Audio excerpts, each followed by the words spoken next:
ଖୋଲା ବଜାରରେ ମିଳୁଛି ଭାରତୀୟ ସେନାର ୟୁନିଫର୍ମ କପଡ଼ା।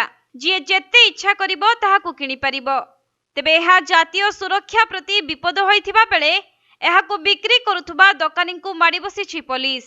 ଏପରି ଏକ ଘଟଣା ବ୍ରହ୍ମପୁରରେ ଦେଖିବାକୁ ମିଳିଛି, ଯାହାକି ବ୍ରହ୍ମପୁର ଟାଉନ ଥାନା ପୋଲିସ ଓ ମିଲିଟାରୀ ଗୁଇନ୍ଦା ସଂସ୍ଥା ଏହି ଦୋକାନ ଉପରେ ମିଳିତ ରେଡ୍ କରି 488 ମିଟର କପଡ଼ାକୁ ଜବତ କରିଛନ୍ତି। ସେପଟେ ଜାନୁଆରୀ ମାସଠାରୁ ଆର୍ମି ପକ୍ଷରୁ କେବଳ କିଛି ନିର୍ଦ୍ଦିଷ୍ଟ ଆର୍ମି କ୍ୟାଣ୍ଟିନରେ ୟୁନିଫର୍ମ କପଡ଼ା ଉପଲବ୍ଧ ହେଉଛି ଏବଂ ବାହାରେ ଏହାର ବିକ୍ରି ନିଷିଦ୍ଧ ରହିଛି। ଏହା ସତ୍ତ୍ୱେ ବି ବ୍ରହ୍ମପୁରର ଏକ ଷ୍ଟୋରରେ ଆର୍ମିର ନୂଆ ୟୁନିଫର୍ମ କପଡ଼ା ଖୁଲମ ଖୁଲା ଭାବେ ବିକ୍ରି ହେଉଛି, ଯାହାକୁ ଦେଖି ଗୋଳାବନ୍ଧ ଆର୍ମି କଲେଜର ଜଣେ ବ୍ୟକ୍ତି ତୁରନ୍ତ ପୋଲିସକୁ ଖବର ଦେଇଥିଲେ ଏବଂ ଖବର ପାଇ ବ୍ରହ୍ମପୁର ଟାଉନ ଥାନା ପୋଲିସ ଓ ମିଲିଟାରୀ ଗୁଇନ୍ଦା ସଂସ୍ଥା ପକ୍ଷରୁ ଉକ୍ତ ଦୋକାନରେ ମିଳିତ ଚଢ଼ାଉ କରାଯାଇ 488 ମିଟର କପଡ଼ା ଜବତ କରାଯାଇଛି। ସେପଟେ ଏନେଇ ଦୋକାନୀଙ୍କୁ ପଚରା ଯିବାରୁ ଏହି କପଡ଼ା ବାହାରେ ବିକ୍ରି ନିଷେଧ ବୋଲି ସେ ଜାଣିନଥିବା କହିଛନ୍ତି। ମିଳିଥିବା ସୂଚନା ଅନୁଯାୟୀ ଦୋକାନୀ ଜଣଙ୍କ କଲିକତାରୁ ଏହି କପଡ଼ା ଆଣିଛନ୍ତି ଏବଂ ଲୁଧିଆନାରେ ତାହା ତିଆରି ହୋଇ କଲିକତାରେ ପହଞ୍ଚୁଥିବା ଜଣାପଡ଼ିଛି। ମାତ୍ର ସେଠାରେ କିଏ ଏହାକୁ ଡିଜାଇନ୍ କରୁଛନ୍ତି ଏବଂ ଏଥିପାଇଁ କିଏ ଲାଇସେନ୍ସ ଦେଇଛନ୍ତି ତାହାର ତଦନ୍ତ ଜାରି ରହିଛି।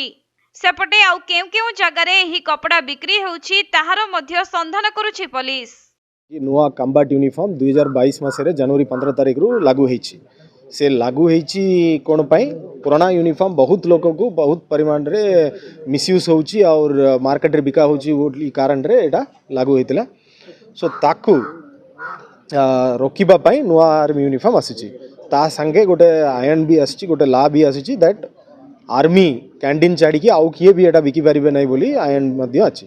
ସେଟା ଏମାନେ ଜାଣିନଥିଲେ, ଏମାନେ କୋଲକାତାରୁ ଆଣିକି ବିକିଛନ୍ତି, କୋଲକାତା ପାର୍ଟି ଲୁଧିଆନାରୁ ଆଣିଛନ୍ତି ବୋଲି ଆମକୁ ପାଖରେ ଖବର ଅଛି। ଏଇଟା ଗୋଟେ ଏଫଆଇଆର୍ ହେଇଛି 420 और कॉपीराइट एक्ट सेक्शन रे एफआईआर राजू ହେଇଛି। ଆମେ ଏଟାକୁ ତଦନ୍ତ କରୁଛି। ଯେ ଲୋକ କିଣୁଛନ୍ତି ସେମାନେ ଆର୍ମି ଲୋକ କି ଅନ୍ୟ ଲୋକ କିଣୁଛନ୍ତି, କିଏ କିଏ କିଣୁଛନ୍ତି ସେଟା ଆମେ ତଦନ୍ତ କରିବୁ। और ଏଟା କୋଉଠିରୁ ଆଣୁଛନ୍ତି, ସେ ଲୋକ କ'ଣ ପାଇଁ ଏଟା ବନାଉଛି, କୋଉ ଅଥରିଟିରେ ସେ ବନାଉଛି ବୋଲି ସେଟା ମଧ୍ୟ